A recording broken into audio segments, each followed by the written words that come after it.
dia a você mais uma vez, a todos que nos acompanham. O Domo de Ouro, que é inspirado no Domo de Ferro de Israel, que seria um escudo de proteção. E Donald Trump fez uma postagem, então, nas redes sociais, agora há pouco, dizendo que precisa da Groenlândia para a segurança nacional. Caso contrário, a Rússia ou a China podem tomar o território. Isso pouco antes da reunião que vai acontecer na Casa Branca, 12h30, no horário de Brasília, entre o vice-presidente dos Estados Unidos, J.D. Vance, o secretário de Estado, Marco Rubio, e os ministros de Relações Exteriores da Groenlândia e da Dinamarca. Nessa postagem que Trump fez agora há pouco, ele disse que os Estados Unidos precisam da Groenlândia para fins de segurança nacional, que é vital para o Domo de Ouro que estamos construindo, e falou que a OTAN, que é a aliança militar entre os Estados Unidos e os europeus, deveria estar liderando o caminho para isso, senão a China ou a Rússia vão tomar o território. Ele falou que sem o poder militar dos Estados Unidos, a OTAN não seria capaz de fazer algum tipo de impedimento. A Rússia, a China também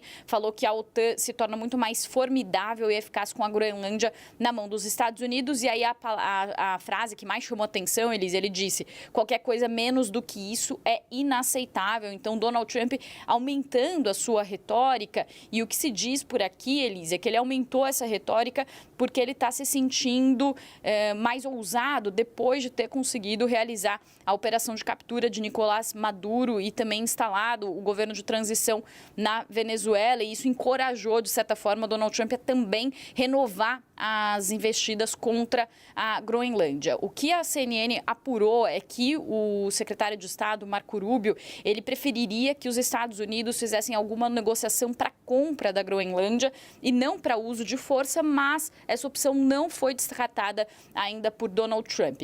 Lembrando que a Groenlândia foi, durante cerca de 300 anos, uma colônia da Dinamarca e, a partir de 1953, se tornou um território semi-autônomo, mas a Dinamarca ainda controla questões como a política externa, a defesa e outros aspectos de governança da Groenlândia. E a Groenlândia também se beneficia do fato da Dinamarca fazer parte tanto da União Europeia quanto da OTAN. A Groenlândia é a maior ilha do mundo, mas tem apenas 56 mil habitantes e tem uma vasta reserva de minerais de terras raras. Então, os Estados Unidos têm um interesse na Groenlândia, tanto do ponto de vista econômico, por causa desses minerais de terras raras que são usados para a produção de produtos altamente tecnológicos, de chips, e que em meio a uma corrida entre Estados Unidos e China, mas também por causa do posicionamento estratégico da Groenlândia entre a América do Norte e também a Europa. Qual que é a intenção para essa reunião, segundo especialistas e as falas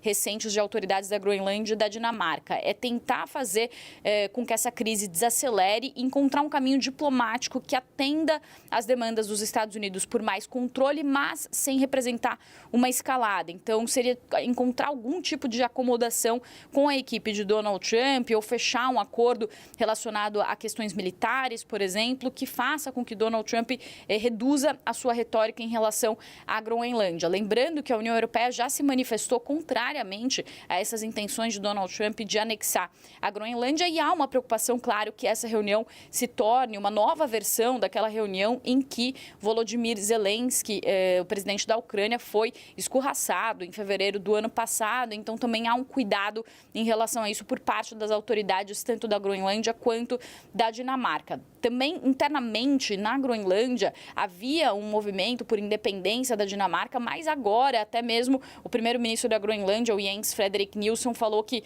esse não é o momento de arriscar o direito da Groenlândia à autodeterminação quando outro país está falando em tomar a Groenlândia. Então, esse movimento foi reduzido. E, para finalizar, Elisa, o que algumas autoridades do governo Trump, inclusive Stephen Miller, que é um dos principais assessores de Donald Trump, disse é que ninguém vai lutar militarmente contra os Estados Unidos pelo futuro da Groenlândia. Donald Trump também falou que a Groenlândia, inclusive, só tem 2 trenós ali para fazer a sua defesa. Então, eles estão usando uma retórica muito forte, e Donald Trump usa essa retórica em meio a essa lógica de que agora o que vale é o uso da força e não as regras internacionais que vigoraram desde o pós-Segunda Guerra, definidas, por exemplo, pela Carta das Nações Unidas e pelo direito internacional. Eu volto com você, Elisa.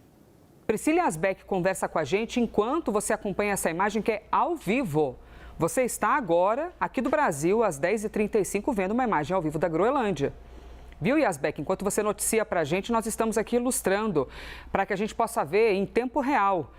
Primeiro tudo, claro, o que já haveria de ser completamente esbranquiçado, contando também com os telhados, né, que ficam ali cobertos de neve, um que outro ali, que a neve acaba até deslizando. Mas, de maneira geral, tudo daquele jeito que a gente já sabe como é, mas é sempre interessante observar essas imagens ao vivo e a vida acontecendo. Aí você imagina esses cidadãos aí que estão, tem gente lá atravessando uma rua, não dá para ver a rua direito, mas tem uma rua ali, atravessando a rua, circulando.